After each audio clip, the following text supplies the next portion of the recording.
সুপ্রভাত বন্ধুরা, তোমরা কেমন আছো? আমি ভালো আছি। সকাল সকাল দেখো তোমাদের আমি আমার বাগানটা ঘুরিয়ে দেখাচ্ছি। আমার বাগানে দেখো কত ফুল ফুটেছে, প্রত্যেকটা গাছে ফুল হয়েছে।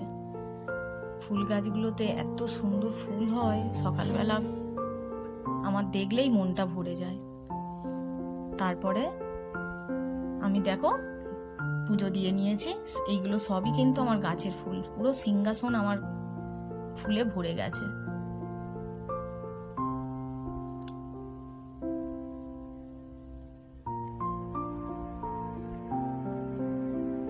এরপরে চলে আসলাম রান্নাঘরে দুপুরে রান্না বান্না করতে।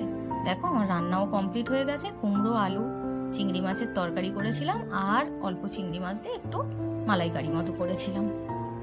চিংড়ি মাছের মালাইকারিটা আমার ছেলে খুব ভালোবাসে। এই যে আমার মালাইকারি কমপ্লিট।